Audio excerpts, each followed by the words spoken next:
Hey guys, thank you so much for joining me in another video. So as you can tell based on the title, today we're going to be talking about Jonathan Anderson's debut for Dior. So this is spring summer 2026. This is the menswear side, and of course we're going to talk about things like the bags, and I think that's of course something we always like to talk about on this channel. But I thought we'd also just kind of go over some noteworthy points just to set the stage. Of course, Jonathan Anderson left Loewe. He is now in control of Dior men's, women's, and couture. This is a major deal. Of course, this is one of LVMH's top brands, one of their biggest brands. LVMH, the fashion and leather goods side especially, has been in a slump. This has been the overall state of luxury fashion. In addition, there was that major story that I think really hurt the reputation of the brand when it came to the third-party subcontractors and the working conditions. So right now, Dior is going through a major revamp with Jonathan Anderson. Also, what's very noteworthy with this revamp is how present Delphine Arnault is with his appointment on the business side. Of course, she is the CEO of Dior, and she is tasked with this major turnaround as well on the business side. I did talk about like the preview of the bags that we saw. With this new era, we've seen a change in the logo. Before, the Dior logo used to be all in caps. I actually think this new logo, I prefer it just personally. I think it looks quite elegant with this gray background. It's very nice. Of course, this is something a lot of creative directors do when they come to a brand. One thing I want to talk about with this collection, with this show, is the set. It's seemingly quite minimal when we compare it especially with when Kim Jones had his first menswear show spring 2019. It was quite flashy, loud. There was this collaboration with KAWS, this massive sculpture. Here we have this quite minimal setting, art gallery, nothing too elaborate. We have these two small paintings by French painter Chardin, one borrowed from the Louvre, the other from the National Galleries of Scotland. I thought this was an interesting choice. This is very specific to do this, to highlight these two still life paintings, showcasing the beauty in these very ordinary objects. And when looking at this art, it may seem quite mundane. He was a painter known for still life and appreciating the beauty of the everyday, the quality of everyday objects, materials. And I don't really want to get overly philosophical, but there's a really great essay by Proust, The Essence of Things, where he really explains his work in such a beautiful way and how there is a soul to these ordinary objects like glasses and the beauty in mundane things like fruit. And of course, when I think of some of Jonathan Anderson's most famous pieces, specifically in the world of handbags, these ordinary objects as bags, the social media viral Loewe tomato bag, or the J.W. Anderson pigeon bag worn in just like that. Like Chardin, Jonathan Anderson challenges us to take a different perspective, to see the sublime in the simplicity in the everyday, to look at the inner workings of ordinary objects. And I think this is a major theme when we look deeper at some of the pieces in this collection. But I also think the placement of these paintings, specifically I think also the basket of strawberries, there is definitely a double meaning and significance to this piece. This painting sold for a record price of over 24 million euros, and it was set to go to the Kimball Art Museum in Texas. And this sparked a huge uproar because this painting and his work is viewed to be a national treasure and belongs in the Louvre and should be part of French history and culture. So the Louvre sought to raise the funds to keep it, and of course, Bernard Arnault stepped in, and there were other contributors, but they were able to keep the painting. This painting, it's also a reminder of, I think, the influence and the cultural power of LVMH. This is actually a huge flex, even if it's not as overtly grand if we think about some of the collections from Kim Jones's or other creative directors with their initial collections. This is a huge statement by LVMH, by Dior, saying they have the cultural clout. They are not just a mega conglomerate, but also a patron of French art and culture. And this is also a reinforcement, I think, of Dior as part of this great legacy, as a part of the great legacy of French art and culture. But when we look at the fashion more specifically, of course, we have to look at look one. This is an important first look of his first collection. And of course, we are seeing reference to Christian Dior's famous bar jacket, but this time for men. The shorts are these extremely baggy white cargo shorts, but on the side, they have this like a layered Looks like this kind of interesting draping effect, but this is actually a reference to the 1948 Delft gown, but they're in the form of cargo shorts, so something quite ordinary. And we see how this is his interpretation of the new look. Even with like this neck piece, Christian Dior was also very interested in 18th century fashion, so there are references to that period of dressing throughout this collection. Also, the styling is very Basquiat coded. And again, going back to the preview with Basquiat, Jonathan Anderson, with the preview of that image taken by Andy Warhol, he stated that Basquiat is the epitome of style, along with Lee Radziwill. And I think this is very intentional with Basquiat. When we look at this image, the collar, the striping, we see that approach to styling, we see the striping throughout this collection. These beautiful vests, definitely a reference to the historical past, but Basquiat also wore a beautiful embellished vest. There was this mix of high and low. This is how Basquiat dressed, a graphic tee with an Armani suit, a mix of very bold colors and prints while still maintaining this sense of comfort and relaxedness. The signature sartorialism of Basquiat is seen in a lot of styling, some of the prints, that is definitely here. And in the book, What Artists Wear, this is a great book by the way, but there's a chapter specifically on the style of Basquiat, and they actually mention how he dressed in this very high-low way. There was this mix of the past and the present, and of course they also reference how he wore Comme des Garçons quite heavily. He also walked their show Spring-Summer 1987, and I can even see how Jonathan Anderson may have taken inspiration here with the historical dressing, the tailoring. I thought, what are these references to these neckties? Apparently they reference Miss Dior fragrance bottles, but Basquiat was actually just this perfect mix of Armani, and there was Comme des Garçons. There was the past and there was the present, and I think that's what we're seeing with Jonathan Anderson here. This collection, of course, it's a spring-summer collection, but a lot of the looks look like they could have been fall winter, if we're being real. A lot of these coats, these military jackets, apparently they're actually not military jackets. They're supposed to reference coats from 1720 that were supposed to be summer decorative coats. There's this great video by Loic Prigent. He mentioned how he wanted these items to maintain this fit and not be altered, and he wanted to imagine kids found these clothes in Christian Dior's closet and just threw it on. Another thing that we saw previewed were these book totes, and we'll talk about the handbags in just a moment, but I think specifically the preview of the Dracula tote,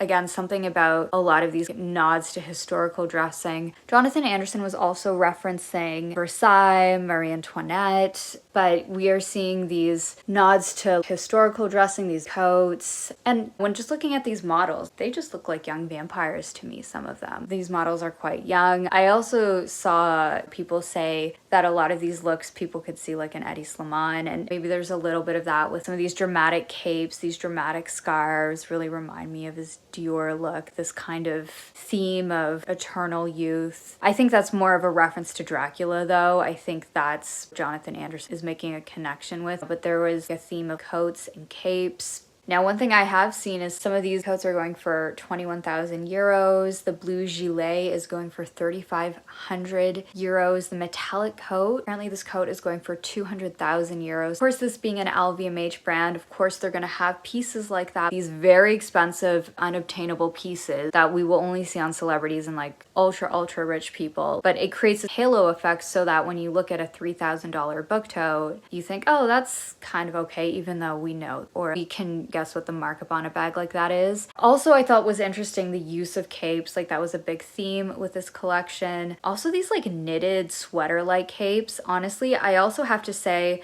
with some other aspects of the styling, it did remind me of how my 4-year-old will like to invert his sweater or shirt or turn it into like a cape to look like a costume. But I think that's intentional, which leads me to my next point. I thought there was this theme of this kind of like boyishness, and I think in fashion a lot of this season what we're seeing is this boyish preppiness. Of course, I'm saying this after we just saw a full season of spring summer menswear, but even at a brand like The Row, which was a co-ed show, this kind of boyish preppiness was felt. At Prada, we also saw that. But I also think this preppy and very youthful look is something that we've been seeing in the work of Jonathan Anderson before, with these striped collared shirts, these like v-neck sweaters, the knitwear, the necktie, the loafers, the lace-up shoes, the socks, the shorts, to even something about these like Keds, like they make me think of shoes that you see a lot of kids wear. These brown suede sneakers that were very froggish looking. They look like skater shoes with the very thick laces and pronounced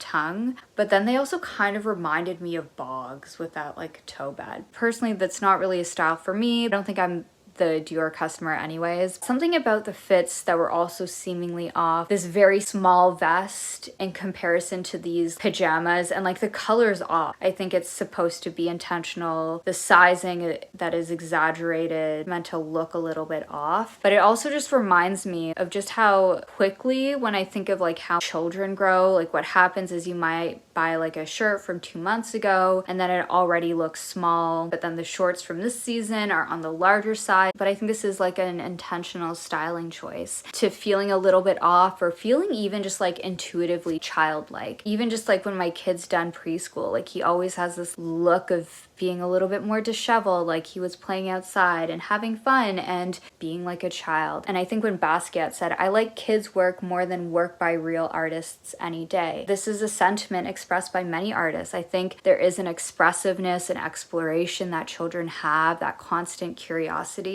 that I feel is being expressed in the styling. Now, what I've seen online is people have been saying that this collection looks like Uniqlo, to either say it looks like fast fashion or it's overpriced for what it is. Now, what's interesting is Jonathan Anderson actually is someone that does have a collection at Uniqlo. And I think in terms of these core basic pieces, there's definitely that here. I don't know if that necessarily makes it a bad thing, but I will say when it comes to pricing and materials, I think that is something that can be critiqued, and it should 100% be critiqued, the pricing to quality of these things. But I don't really group it in like the same category as other mall fast fashion companies, be like H&M or Zara, just because for those brands, the intention behind marketing at least is for you to keep buying these ultra cheap, ultra trendy, very poorly made pieces, and they're not meant to last. But Uniqlo is a brand that really emphasizes better basics. Sure, they have some trendier items, but overall you can find your base pieces at Uniqlo that last for a very long time. Jonathan Anderson, he does have his own range at Uniqlo. Now, of course, Dior has these collared shirts, denim, standard cargo shorts, the v-neck sweaters. Probably when looking at this collection, a minor distinction is the logo. I'm hoping that with some of these, and I'm sure with some of these pieces, there will be emphasis on the knitwear and how the knits are done. There's that. But of course, there's also pieces, and I did notice there were pieces with very obvious branding. And again, this is LVMH. Kim Jones did this, Maria Grazia Curie did this at Dior, and most certainly Jonathan Anderson is going to do this at Dior because these are pieces that a lot of people like to buy. But Uniqlo, and I think a lot of brands do this now, but Uniqlo will do a lot of different collaborations, Disney to Andy Warhol to E.T., but we saw based on what the guests were wearing to the show, this Dracula t-shirt. This is something that Uniqlo does as well. A lot of brands do this, but I think there will be people that will be very happy to buy a Dracula t-shirt. After seeing Rihanna wear the Dracula book tote, they will be excited for that as well. But yes, could you likely get some of these pieces at Uniqlo to quote, get the look for less? Definitely. I'm hoping that the make of these are probably more premium. That's something else Jonathan Anderson is tasked to do. Delphine Arnault in interviews has been stating how she wants to emphasize the quality. And of course that should be a given at this price point, but this is the bar right now. Another thing that I think with a lot of these more kind of like basic pieces is it does make it more of an accessible and palatable way to like style. The reality is a lot of people aren't going to be spending the 4 or 5 figures to buy the ready to wear. When it comes to getting a Uniqlo version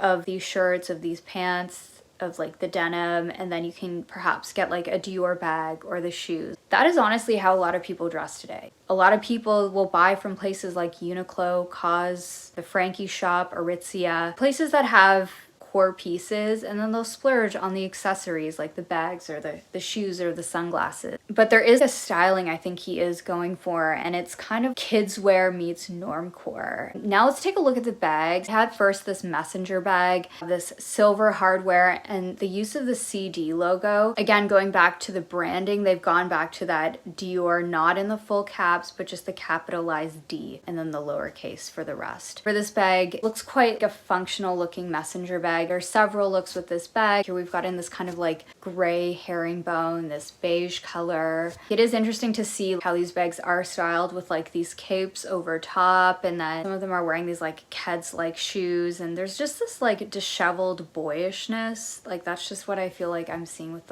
what's being presented here. We've got this Dior oblique pattern in beige and browns. This is very signature to Dior. We've got this denim on denim look with this bag. There's also what looks like a sandy brown messenger bag with this cape, this navy blue messenger bag with this navy blue cape. And then we also have this bag in this Dracula print. We also have this tassel bag. So this is, I think, a pretty prominent style. This was a bag that I immediately noticed on A$AP Rocky when they were introing the guests that were attending the show. I was like, what is that bag? When him and Rihanna came to the show, a lot of the guests were dressed in Dior. This is a Lady Dior bag. It's quite interesting. The body of the bag, it's made with these tassels, and it's actually a collaboration with artist Sheila Hicks, who is a textile artist known for her very beautiful textile art. You do notice that when celebrities wear a bag, especially major celebrities, this is a bag they want you to notice, and they did have this in that color that he's wearing, this beigey gray color. Then there was white, there was blue, there was red, very crafty looking style. Kind of reminds me of a bag that we saw last season from Dries Van Noten that had this style, like this bag where the body was made of tassels as well, in like more of a multicolor way. Of course, we've seen tassels on bags before, but I think it's about tassels throughout the body of the bag. But this is supposed to be his take on the Lady Dior. And we also saw more Lady Diors as well that the guests were wearing. There was this Lady Dior bag with ladybugs and leaves, and again, very tongue-in-cheek, very Jonathan Anderson. Ladybug on the Lady Dior. Again, emphasizing the beauty in these kinds of details, the beauty in nature, and it just made me think of this sort of like childlike sensory, or just this Chardin sensory when looking at these very ordinary but beautiful things, and I think it speaks to that perspective of a child or an artist. We also saw other guests wearing the Lady Dior. So this is a bag, again, they're not wiping the slate clean, like they're still keeping their core bags, like the book tote and the Lady Dior, they're not going anywhere. But we saw it again in this yellow, same color as the Dracula book cover. And of course, we've talked about the book tote, we've talked about the preview of the first three. So check out that video if you haven't already, but again, it's very like tongue-in-cheek Jonathan Anderson, literal book tote,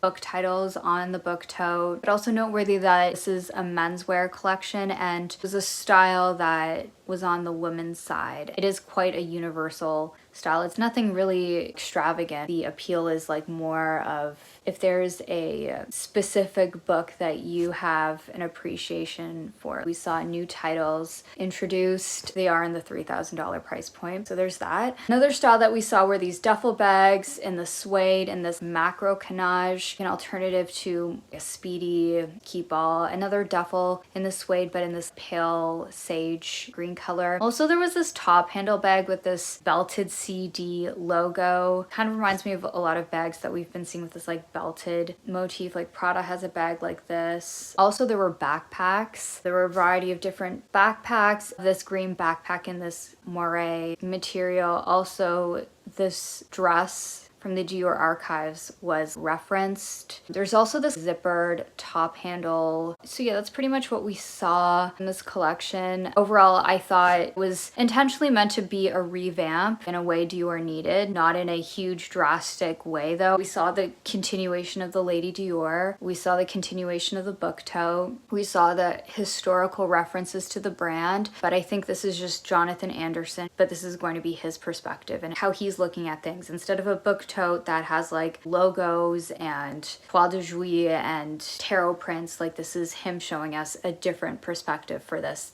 type of bag. Will I buy into this? I don't think these types of bags are my personal aesthetic. Of course, like I'm more so waiting for the women's side, and seeing what happens there. But yeah, just thus far, I don't think these bags are just really for me. That doesn't really matter at the end of the day. I was never really a Loewe customer. I'm sure there are some like hardcore Loewe fans. I would love to know your thoughts. I will say I do have a couple Dior bags. Dior is a brand that has not spoken to me in a while. I was just never really that into the style, aesthetic style of Maria Grazia Curie. I could see myself being closer to a Jonathan Anderson aesthetically, even just more where he gets his ideas from are more intriguing to me. I'm definitely interested in following his work. I did a poll and these were the results. I don't think it was like really meant to be very polarizing. It wasn't meant to be a grand entrance like Kim Jones, nor was it a cleaning of the slate like Sabato de Sarno. I think it's just Jonathan Anderson. What he showed us was his perspective for the brand without dismantling it. But he has also said it will take time for his vision to be complete and might take like 5 shows. I think that is true for any creative director. I think most designers do need time, and I don't think it was groundbreaking, but I don't think that was the intention. I think Jonathan Anderson with a brand this big, I think he also has to be quite cautious of the commercial constraints, but I think he is also going to give us the interesting cultural references that add